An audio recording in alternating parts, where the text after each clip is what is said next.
Rivalitas Indomart dan Alfamart yang sudah berjalan selama 3 dekade itu selalu menarik untuk dibahas. Kedua pelopor minimarket modern itu tidak hanya mampu bertahan dan terus bertumbuh di tengah terpaan berbagai krisis, namun juga keberadaannya yang hampir selalu bersebelahan kerap kali mengundang tanda tanya besar. Di mata banyak orang, keduanya seperti pasangan sejoli yang tidak bisa dipisahkan, selalu menempel dimanapun mereka berada. Namun di balik itu ternyata ada strategi persaingan yang banyak orang tidak tahu. Indomart dan Alfamart merupakan pelopor minimarket modern di Indonesia.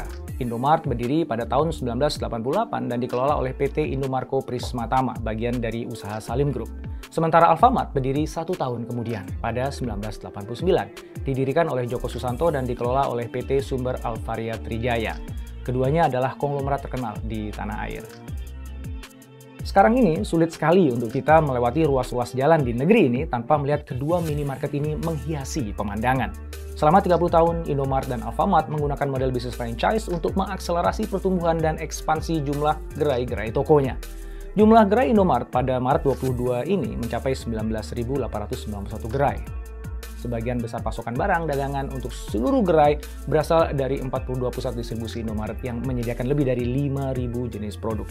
Sementara Alfamart, jumlah gerainya di tahun 2020 lalu sebanyak 14.973, kemudian bertambah lebih dari 1.000 gerai di 2021, dan rencananya akan bertambah lagi lebih dari 1.000 gerai di 2022 ini.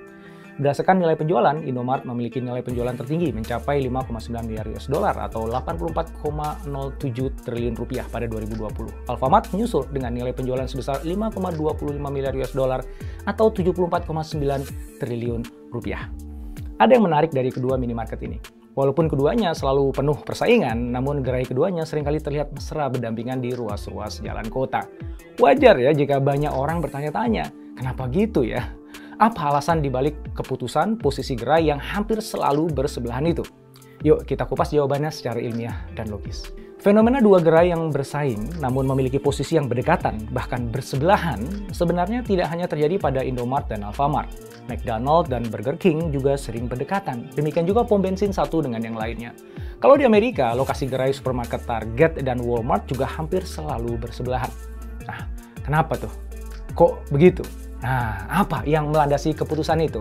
Ada dua hal. Pertama, ini ada kaitannya dengan hukum hoteling atau hoteling's law. Hukum hoteling adalah sebuah pengamatan di bidang ekonomi di mana di banyak pasar adalah hal yang rasional bagi produsen untuk membuat produk mereka semirip mungkin dengan pesaing. Pengamatan ini dilakukan oleh ahli statistik matematika bernama Harold Hotelling dari Amerika. Nah, hasil pengamatannya itu ia tuangkan dalam artikel berjudul Stabilitas dalam Persaingan di Jurnal Ekonomi pada tahun 1929. Nah, ini bagian menariknya. Hukum hoteling memprediksi bahwa pada akhirnya kedua toko tadi akan memilih posisi yang berdekatan, bahkan berdempetan pada posisi persis di tengah panjang ruas jalan. Nah, kok bisa? Hal itu terjadi karena masing-masing toko akan berupaya untuk memperluas pangsa pasarnya dengan cara mengambil pangsa pasar dari toko pesaingnya. Menggunakan hasil riset perusahaan lain sebagai rujukan untuk mengambil keputusan terkait lokasi usaha sudah biasa dilakukan. Nah, sekarang masalahnya adalah, kalau posisi Indomart dan Alfamart selalu bersebelahan, bagaimana dinamika persaingan mereka dalam merebut pelanggan? Tanpa adanya insentif yang diberikan untuk pelanggan, maka peluang mereka kan 50-50. Nah, faktor kedekatan lokasi Alfamart dan Indomart ini adalah praktik bisnis yang diakui kerap bikin pusing para petinggi perusahaan. Liputan 6 di tahun 2014 menyajikan artikel yang mengutip Wiwi Yusuf selaku Marketing Director PT Indomarko Prismatama pada saat itu. Wiwi menilai Alfamart sengaja meniru strategi bisnis Indomart. Dia mengatakan, kita sudah mulai berdiri dari 1988. Berjalannya waktu mulai 2000-an, gerai mereka belajar dari kita. Sebagian karyawan kita masuk ke mereka. Mereka targetnya sama. Kita sudah survei tempat, lalu mereka curi start kita. Begitu katanya. Kalau dibilang mengganggu, ya pasti.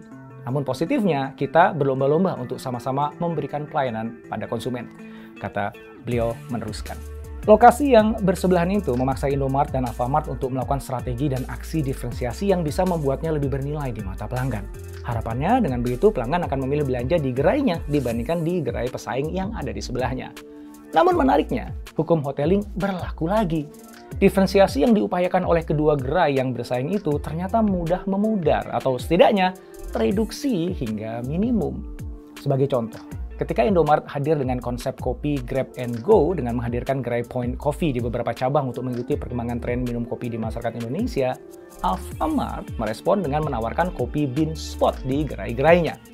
Dan ketika Indomaret meluncurkan Klik Indomaret, sebuah layanan one-stop shopping online, Alfamart meluncurkan Alfacart, layanan online shopping miliknya. Diferensiasi yang diupayakan Indomaret jadi tereduksi secara signifikan kan? Nah, dengan berjalannya waktu, keduanya akhirnya jadi kembali sama aja, 11-12. Namun demikian, bukan berarti Alfamart selalu jadi pengekor. Dari sisi teknologi, sepertinya Alfamart maju satu langkah dengan meluncurkan Alfamind yang dikembangkan bersama Weir Group. Alfamind adalah sebuah aplikasi mobile yang memungkinkan siapa saja untuk menjadi owner Alfamart Virtual Store, hanya dengan menggunakan smartphone mereka. Teknologi ini juga memudahkan pelanggan untuk dapat berbelanja dengan bantuan augmented reality. Kira-kira Indomaret juga akan mengikuti langkah ini nggak ya? Ada satu hal lagi nih yang menarik menurut saya. Baik Indomaret atau Alfamart menawarkan promosi diskon produk secara rutin untuk memikat pelanggan berbelanja di gerainya kan? Nah, menariknya adalah walaupun mereka bersaing dengan strategi promosi yang kerap kali sama, tetapi mereka tidak pernah memberikan diskon yang sama akan suatu produk yang sama di waktu yang sama. Jadi ketika produk A didiskon di Indomaret, maka sangat jarang produk tersebut akan didiskon di Alfamart pada waktu yang bersamaan. Perilaku ini menunjukkan bahwa kedua perusahaan ini tidak sedang berkompetisi, tetapi mereka sedang melakukan market coalition dan risk sharing. Dengan begitu, mereka tidak terjebak pada perang harga yang pada akhirnya bisa merugikan kedua belah pihak. Oh ya, kalau produk yang Anda jual itu unik, artinya nggak ada toko lain yang menjual produk yang sama, maka lokasi sebenarnya jadi tidak terlalu penting. Karena pelanggan yang berminat membeli produk Anda itu pasti akan mengejar produk itu dimanapun toko Anda berada.